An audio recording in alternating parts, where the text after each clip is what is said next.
আগৰ ভিডিঅ'ত দেখুৱাইছিলোঁ বনজুৰি থকা ডাংমাটি আৰু লাই শাক লগাম বুলি কৈছিলোঁ যিহেতু, আৰু ডাংমাটি মোৰ খাব পৰা হৈ গ'ল যিহেতু, আৰু এসপ্তাহমান পাছত মোৰ লাই শাকো খাব পৰা হৈ যাব।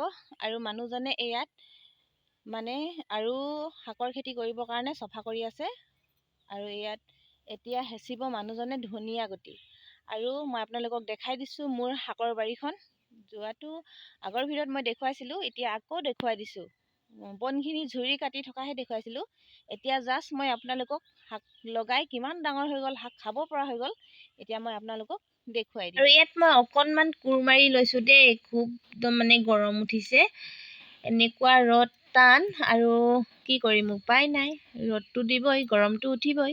সেইকাৰণে ভাবিলোঁ ধনিয়া গুটি তিয়াই থোৱা আছিলে, ধনিয়া গুটিখিনি ধুনীয়াকৈ হেঁচি মেলি লৈ লওঁ, তেতিয়াহে খাবলৈ পাম। আৰু এইফালে ডাংমাটি, ইফালে লাই শাক চবটো খাব পৰা হৈয়ে গ'ল, সেইকাৰণে ভাবিলোঁ। আৰু ইয়াত অকণমান মানুহজনে গোবৰ ছটিয়াই দিছে ধনিয়া গুটিখিনি হেঁচিবৰ কাৰণে, মানে তেতিয়া গোবৰ দি দিলে বেছি সোনকালে ডাঙৰ হ'ব ন, সেইকাৰণে আৰু গোবৰ ছটিয়াই মেলি ধনিয়া গুটিখিনি মানে লগালগ হেঁচি দিয়া হৈছে। এনেকৈয়ে হেঁচি এটাও আৰু ঘৰত যাম।